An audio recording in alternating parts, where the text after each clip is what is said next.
started coloring kind of like on the side Hmm. to, just on my spare time for fun in comics, and then got like another thing before that job was even done, and then stopped that, got another one before that was even done. The dude's just jumping around, and it ended up on Legend of Isis, which didn't get Oh, published for a few years after it was finished, but um, it got me thinking about comics, and I was like, I something told me that I should go to Comic Con. So I made sure I went and brought like my portfolio of my then it was only that one book I'd colored, and somehow managed to get a professional badge, even though I didn't have a book published yet. Get a badge on site. That was the very last year that they did it. I didn't wow. have a badge yet when I decided to go last minute, and slept on the floor in a room with like 7 other people. Wow. Hey And the Val, how's it rest is going? almost history because I met a lot of different editors that weekend. I got my first test gig at Devil's Due for Dragonlance. Wow, so it happened quick for you. Really quick, yeah. Oh wow. Like I I I just started going to conventions to try to break in over the last 2 years. Before that, I was just kind of doing it as a hobby because I had a day job and things like that. Mm, Now it's kind of working out where I can try to get more jobs in the industry. that's But cool. that's been 2 years. Like not like you who was like, hey, I want a job, and they're like, here's a job. Well, with Devil's Due, their colorist wasn't working out for them. Hmm. Um, because they were I mean, there's a backstory to it. It's like not his fault, but so they needed to find someone else. And so when they gave me test pages for it, I turned them in. I wasn't even finished with all three they handed me. They're like, I turned in two, and they're like, you're hired. Like they needed Oh, someone really bad. wow. And I was still coloring. I was still using painter to do some things at my like tail ends. I would use this palette knife to do really painterly hair brush strokes and stuff that weren't in the line art. But yeah, I spent a lot of time on that book.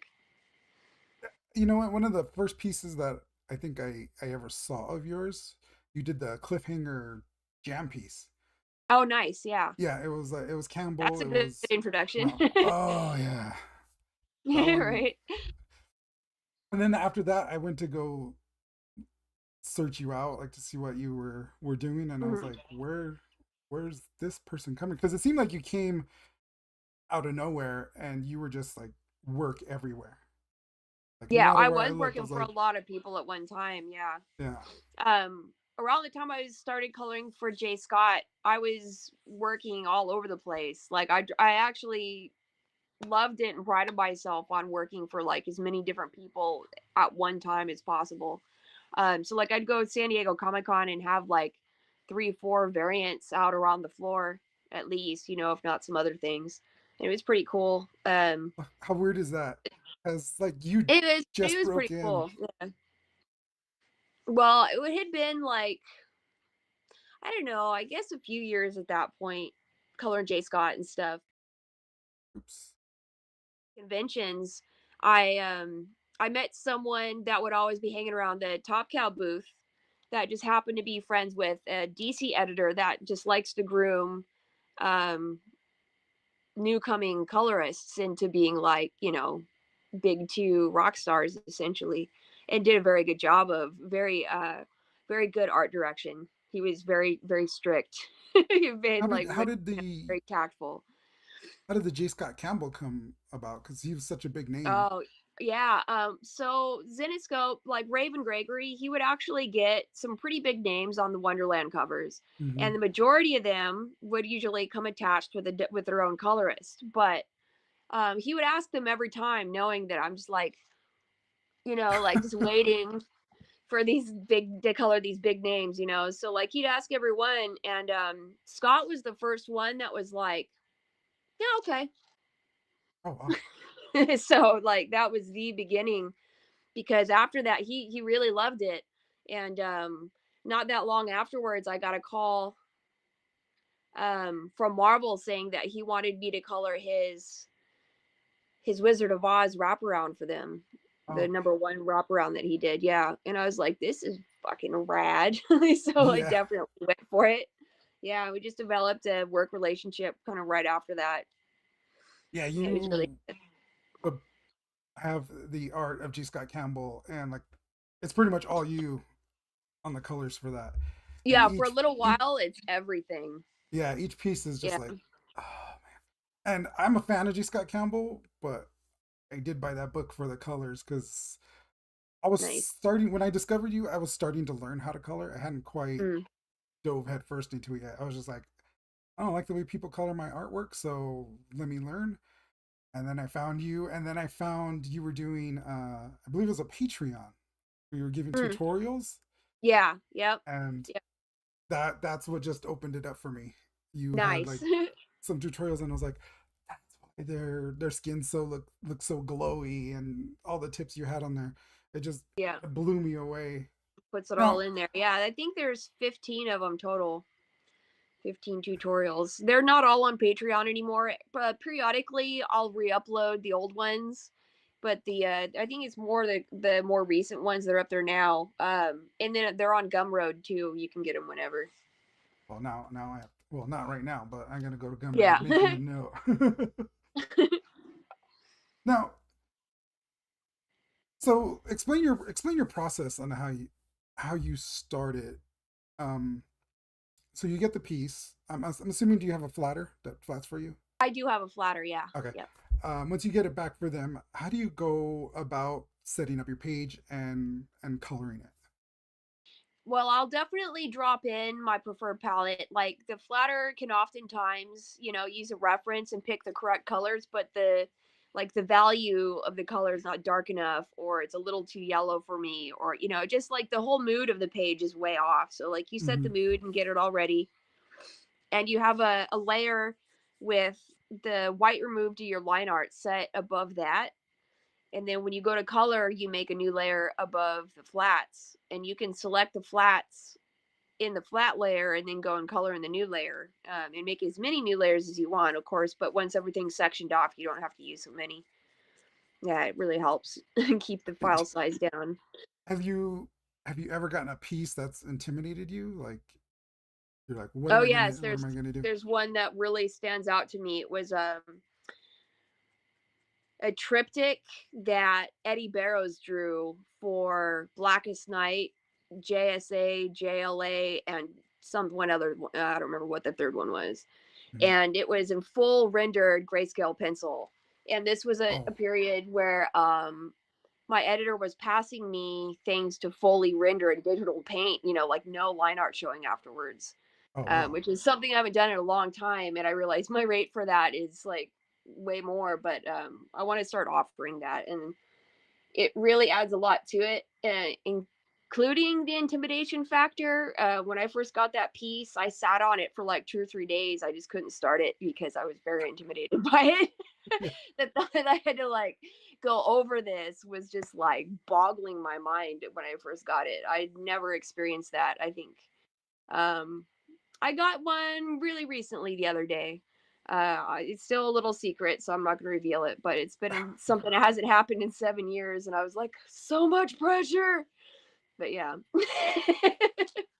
Now, do you have those pieces that you do fantastic work? Like, there's thank you. not one Yeah. that I've seen where I'm like, oh, everyone is mind blowing. But do you have one that stands out for you? That's like that's my favorite one.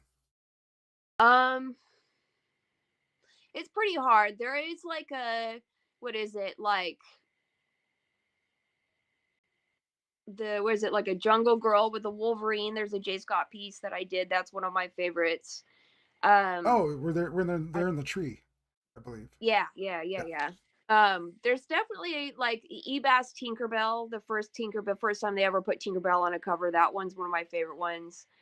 Um, the Robin Hood that I did with him. Those are older, but like as far as newer, there's a smaller project that I finished with Frank Cho that he hasn't shown yet. Oh. So that's kind of like some of my newer favorite work. I spent a ridiculous amount of time on it. Yeah.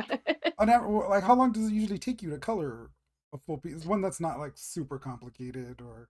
Um, Something that's not super complicated.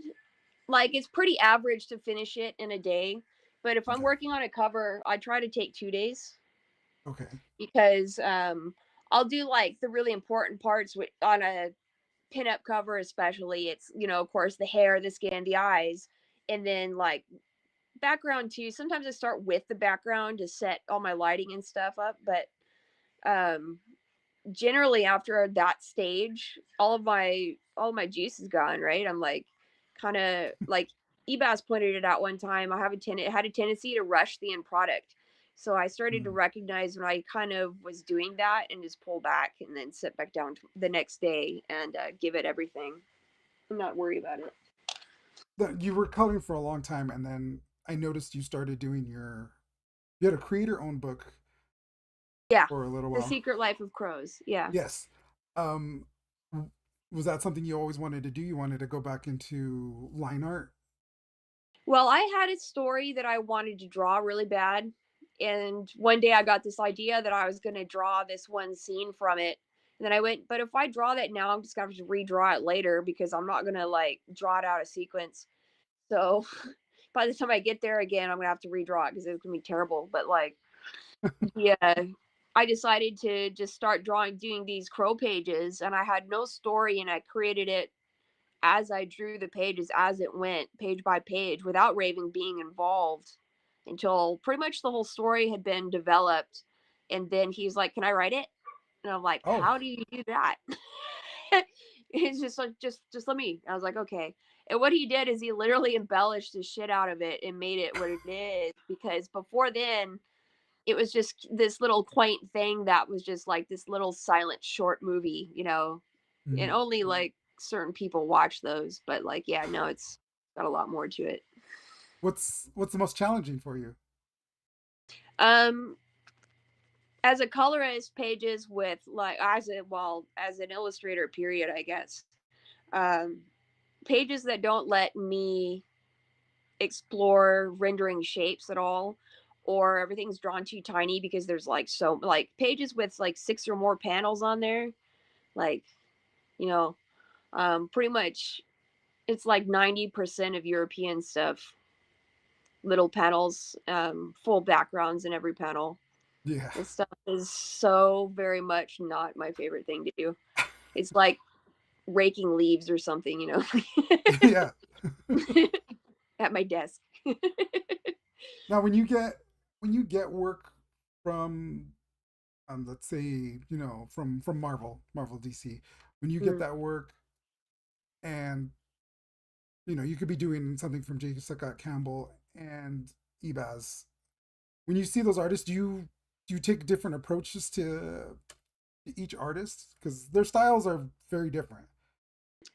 Yes, I mean, like when I get a new guy that I haven't colored before, I try to suit the work that they have to some extent, but I don't know any other preferences. um I was just thinking about this the other day, actually, that I kind of um, remember all these little things that every artist that I work with on a lot, like Ebas or J Scott, have this like whole list of little preferences of things they like and things they don't, things you can get away with and things they'll always point out. Like, and recently I just finished a piece and I was so proud of myself. I'm like, I caught all of them. Yes, I still remember. And I was like, so I did miss one in the end, though. It was the same damn note too. I was like, oh, I missed Luckily, I haven't ran into that, one. like too many notes. Yeah. I've done a lot more indie work, Mm. so a lot of times with indie work, They don't give it, a lot of notes a lot of time no, with they indie. don't. They're like, hey, No. his eyes are blue, not brown. I'm like, oh, okay, no problem. Yeah, Let color me fix notes that. for sure, like little things, but I know exactly what you mean. I remember also like Mike DeBalfo saying he was really excited about going to Aspen because he was going to get more notes, and Yeah. he wasn't. He felt kind of stagnated because he wasn't getting any push. Oh Because yeah. a lot of the indie guys, yeah, they don't. Yeah. Yeah. They kind of hand off the book and like they're like, do your thing. And Yeah. I like getting notes. I like finding out what works, what doesn't work, because then Yeah. when I get the next thing, I'm kind of like, oh well, I learned how to do this doing that. I'm gonna bring that over here. Yeah. So that's why I like talking to There professionals, is like a at lot of that is conventions. yeah. I've learned Yeah. so much as a colorist from the people that I've worked with. It's ridiculous. There is an editor I had once that I will not name that I will not work with anymore because Oh, it was so excruciating. Multiple covers for this editor going through like 6, 7 rounds of notes each time, and I've run into other editors too that kind of felt like if they didn't say something, they weren't doing their job. They felt like they weren't going to they weren't doing their job, so they would always, like, no matter how perfect you thought it was, they would always just get you to change something. yeah. I don't I know. think you know what I've the times I have gotten that have been like, okay, cool. What drives me nuts is when you send it in, and then they'll send you like a thumbs up emoji, and I'm like, Yeah, what is that? Am I good? Am I done? Like, I need just a little bit more information so I right. know to move Because on. that could be like, yeah, I got it, or yeah, people that don't really give you too much when you hand it in. I've handed over. There's somebody used to get commissions from me that when I hand over the piece, I could never tell if they liked it or not. But it's like the thumbs up is like that. Like Yeah, it just drives me nuts. Like yeah, all I need is like looks good, done, send it. But emojis drive me yeah. nuts. That's my one pet peeve is an emoji. I got a winky emoji on one time, and I'm like, I don't know what that means. It's kind of like I dig it, I guess. Yeah, I wanna. I'm gonna show that. Let me see here. I'm gonna. Oops, that's all you. This piece. Now this is the Yeah. one where I first discovered you. Well, I didn't discover you, but I saw your work, and you do something with the skin, especially on the ladies. Um, you give them this glow, this soft look. That I mean, it's fantastic. I don't know. I still don't know how you do it, even though I got your tutorial and you explain it in there. I try to copy it, and I mean, I mean, you see the way they pop, and they're so soft. I just love it, and I haven't seen anybody else that does it as great as you do. How do you achieve this look? Well, there is definitely a lot of color balancing sometimes. Like my work without the little adjustments can look a little brown. And then you go in and, a lot of it has a screen glow layer over the top that's got like a really warm, kind of like reddish orange. If you do Mm-hmm. too yellow, it makes the skin look jaundiced right away. Monica's I left a little yellow because she always seemed a little more yellow, plus the variation in skin tones. The and the rest of it is like a selective color adjustment layer where you can kind of go in and add some red to the midtones and things like that Mm-hmm. and make sure there's enough contrast, and like those two tricks is what makes it pop. You Let's see can if I do can that find to anyone's line this. art. This was one of my favorites. I stared. I don't remember how long I stared at this one because there's that light coming off her leg, and you give it such depth, and you make it look like it's 3D. It's always something I've admired the way you've colored, and I remember this one came out, and I was like, oh man, like how does she keep getting better? Like every time she comes out with something, I'm like, look at this, and my wife loves color. She's a makeup artist, Yeah. and I think she gets tired of me talking about it now. She's like, because every time, but she loves it too. She's That's always funny. like how she makes her eyes pop and things like that. That's what you need to do. I'm like, okay, I'll I'll study this. But yeah, these your J Scott and Spider Man stuff is just some of my favorites. If I could find posters of all of these, they would be all over the place. You should see what they look like in RGB. Oh, really? Spider-Man is the one that suffers the most. The red, yeah, for sure. Oh man. So They're pretty vibrant.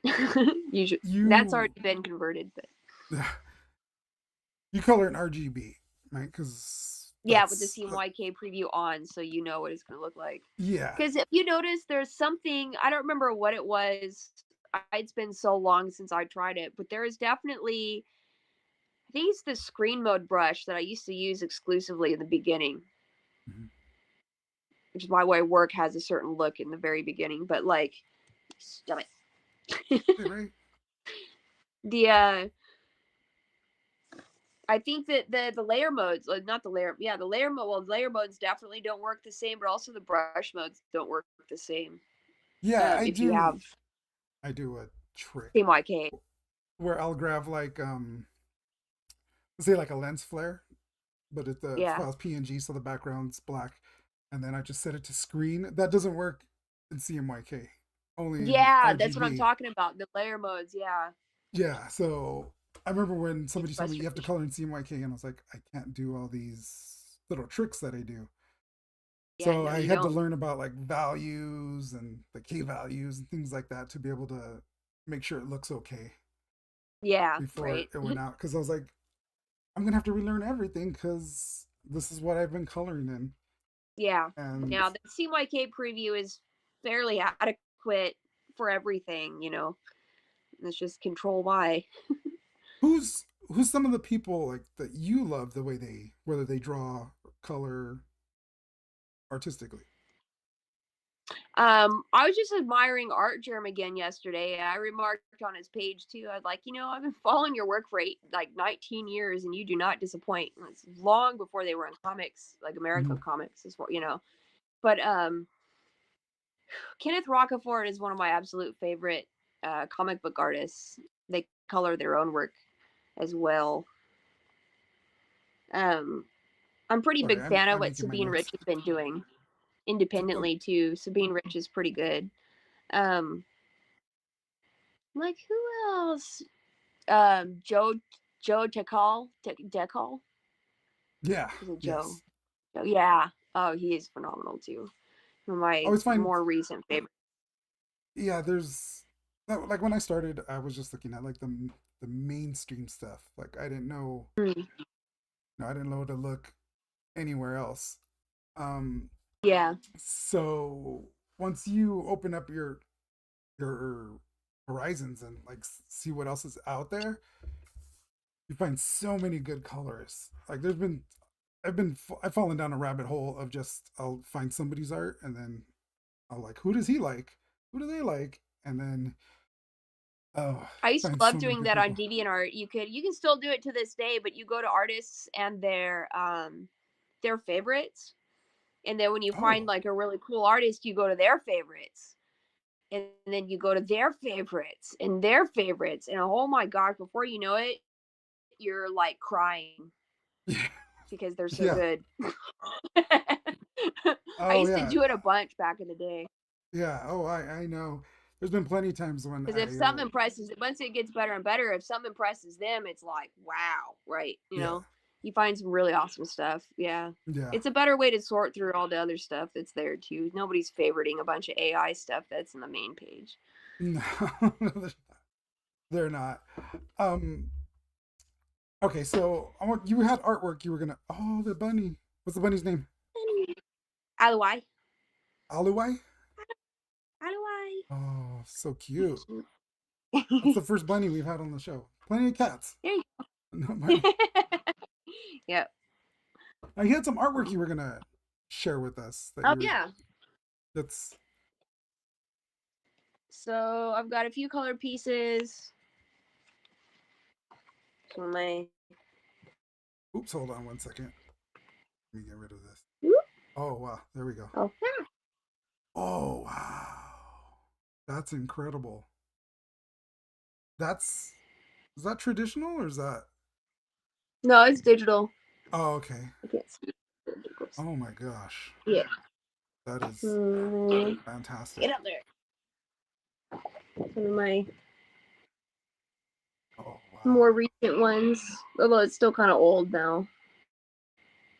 Yeah, that's absolutely amazing. Thank you. Yeah, that's my reaction when I usually see your The, work. Is yeah. all I get mesmerized for a little while during a headlight, just staring at it.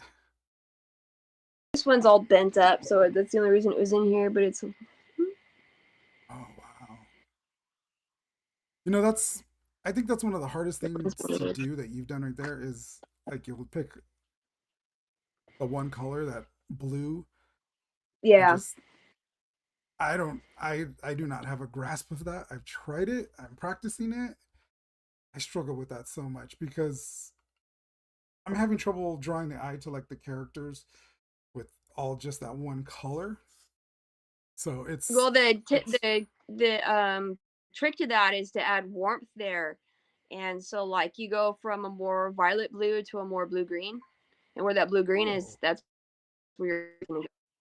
Because all you have to do is move it down the slider towards the warm, and it works. good to know. Yeah. I did not know that. I've Um, been practicing that. I talked to Alex Sinclair and he was telling me to work more on that when I had in my portfolio, but he was super yeah, busy, so I didn't Alex want is to. great. Yeah, he's amazing, super nice guy. Um, Yeah, absolutely. I didn't get to pick Signs his his brain credit too card much. He was receipts busy. with he signs his credit card receipts with Batman symbols. Does he really? Just as That's long, awesome. his mistakes, I just think it's funny. Let's see. Oh, my buddy Chad just tuned. What's up, Chad? How's it going? Let me say hi to some people. My tunes, You what got it. is up? Fabio, what's up, Hello, man? hello. And Ray, what's up, Ray? How's it going? Ray's actually the writer of the book I'm working on right now. I got like one Nice. more page to finish drawing. It's my first sequentials ever. Are you gonna letter So too? Color no, and all that? gosh, no, no letters. I'm not. That's too daunting for me. I could This do will the be my drawings a second little bit. lettering. What was that? This will be my second lettering job. What the other art that I have. How do you? I don't even know how you get started in that. Like I've watched Um, tutorials on how to do it, and it's just where is it? I have a book. It's How to Letter the Common Craft Way. It's literally Richard Starking's book on how to letter. It's very good, oh yeah, I've seen that. and I've it's actually seen not that hard to on find. yeah. It's Let's actually an see. image book. Yeah. So this is from my new book that I am about to put out. Let's see that. Wow, that's amazing.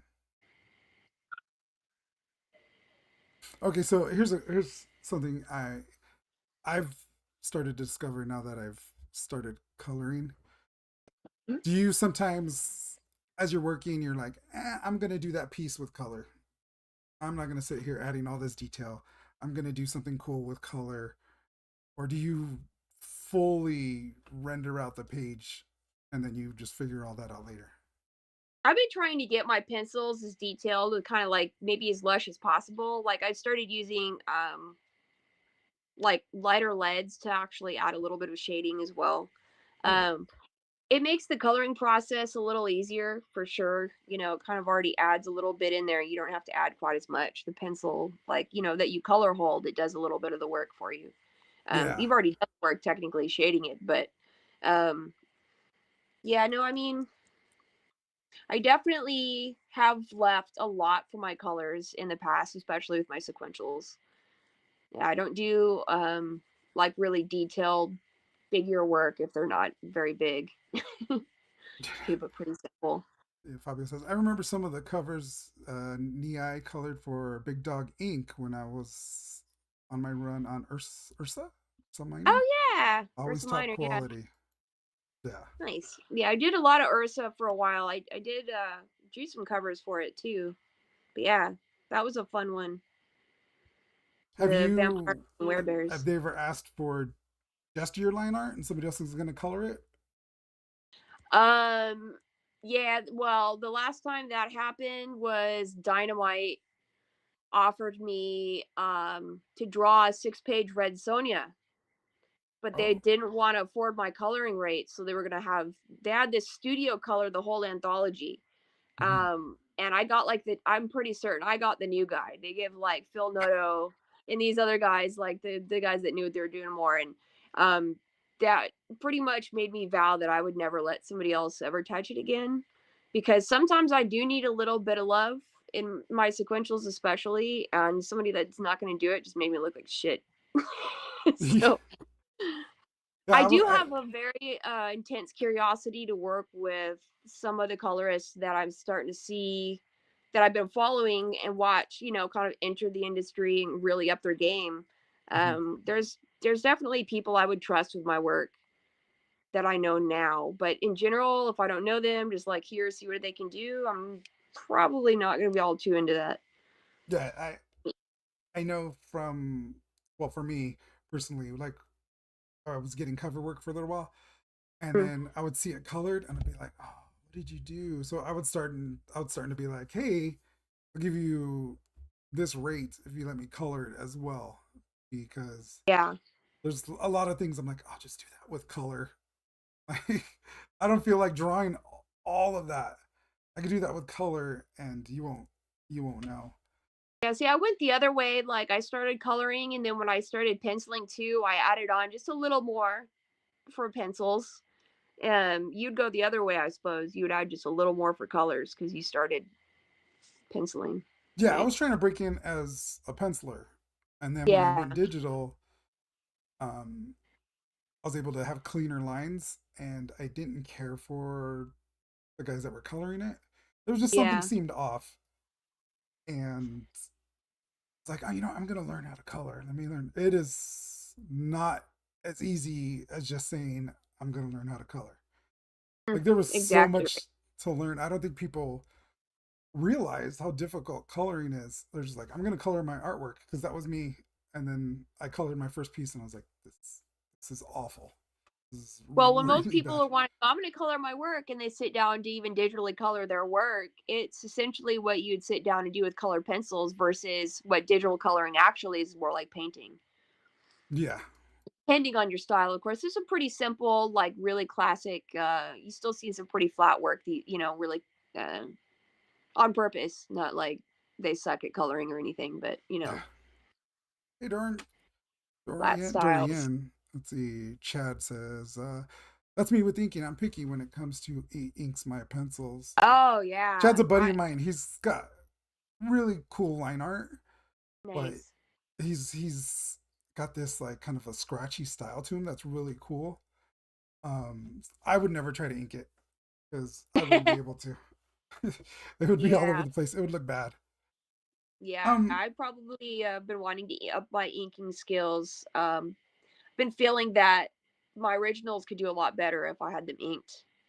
I just know that it's like I need to get really good at it, and I'm not very good at it. And also, because of my digital techniques, I don't need an inked piece. So I'm kind of like, I should probably have this skill though.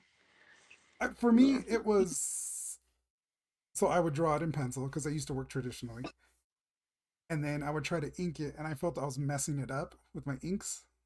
I was like, why? Yeah. Like a lot of artists, the pencils look cool, and then inked, it just looked blah. A lot of times So you'll lose the energy if you're not careful. yeah. So I was ruining so many pieces of artwork because I was like, I don't want to put this out there now because my inks are awful. But when I went digital, I figured out a way to like kind of mimic a pencil, and then I just Yeah. started drawing with black lines, and it kind of cut out that inking, but while still making Yeah. it look inked.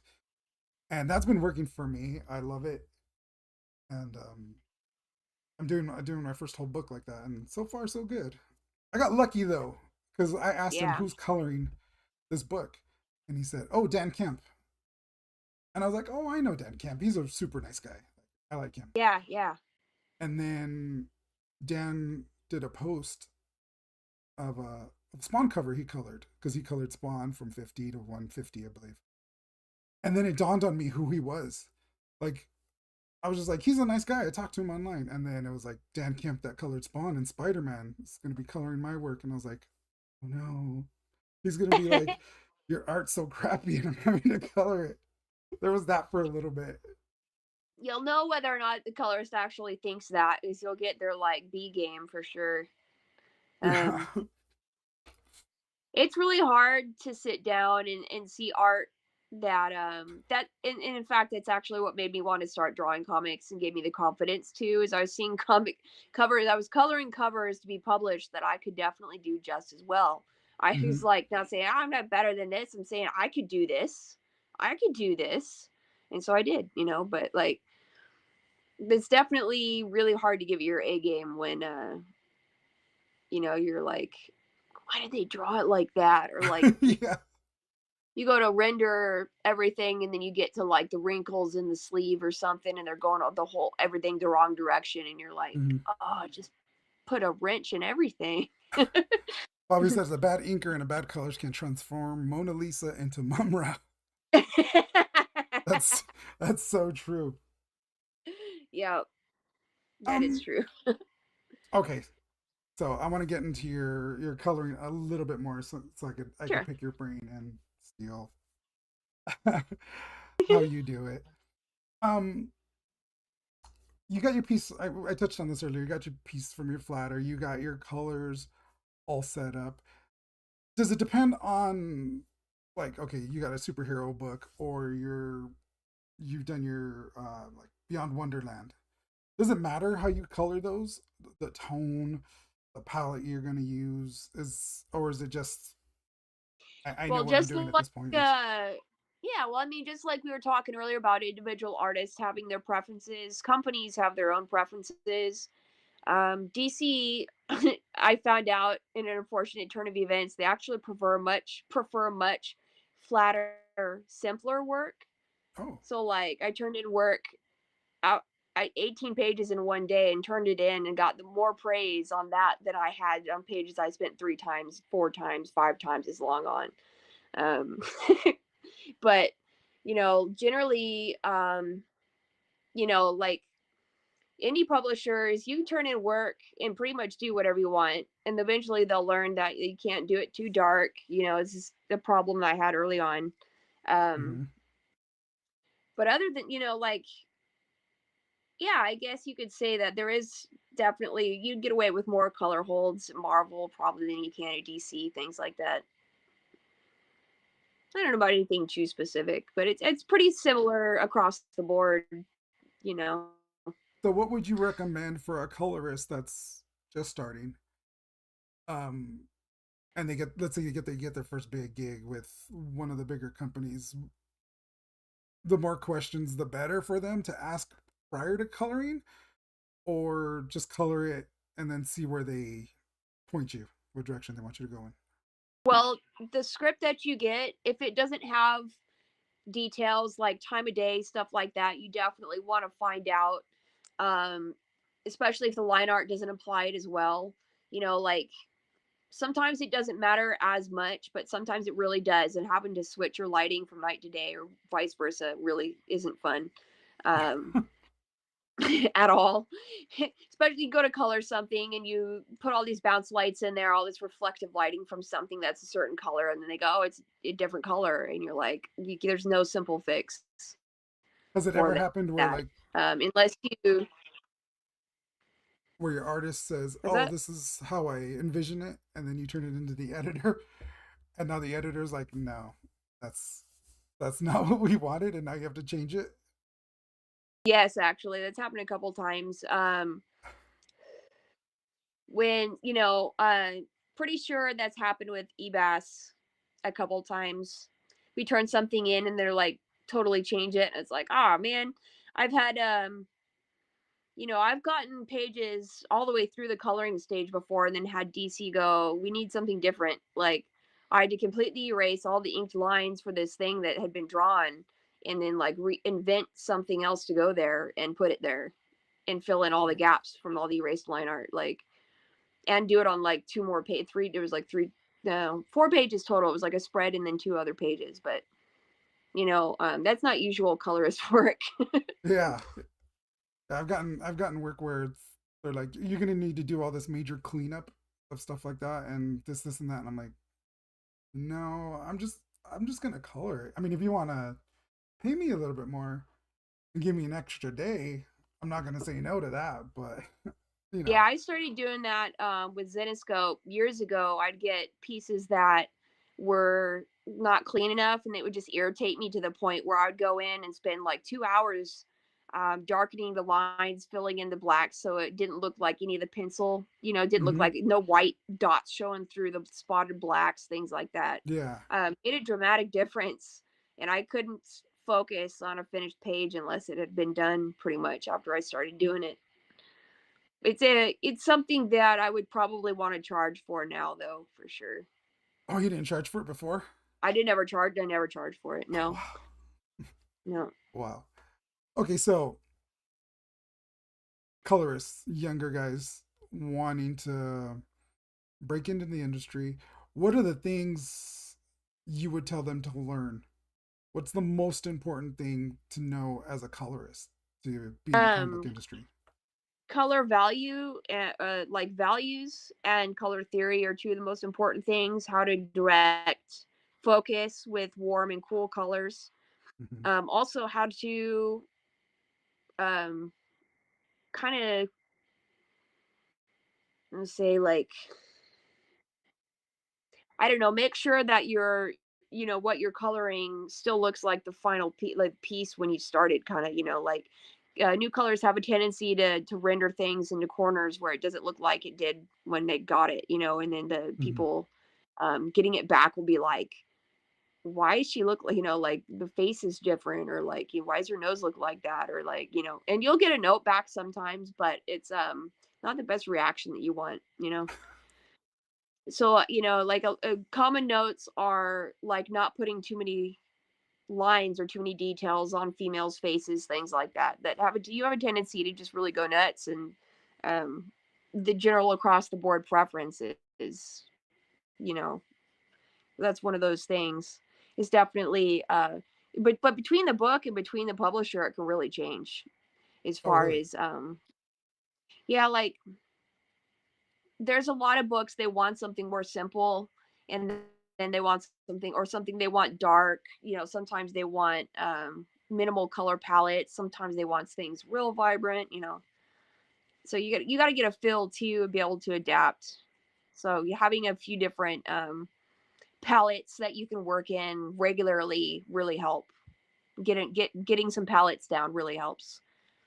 Do you ever have to turn down work because they want you to color it a certain way and you're like, you're asking the wrong person to color that because that's just not what I do? Yeah, there's one book that I turned down because the style was kind of requiring something that was more simple and angular when my Hmm. work is detailed and very round shapes. So Hmm. it doesn't mesh with really stylized, spiky kind of line art styles. But like, um, there's been stuff that I've turned down multiple times more because like I've started to become more strict on what I'll color. And but there's definitely I'm like, yeah. And recently there was one that was actually because there wasn't enough time in the end. Their colorist was bailing on them, so it wasn't the full scope of the deadline. But I mean, as far as because yeah, I mean, there's not very many things I'll turn down that I'm offered. I think people offer me what they know I'll kind of work with, pretty well. I think at this point, Yeah, yeah. generally, Your style's so, I would say soft. That's how I describe it because it is. Yeah. everything's so glowy and smooth, and that's just one of the things I can't do that. That's one of the things I admire about the way you color.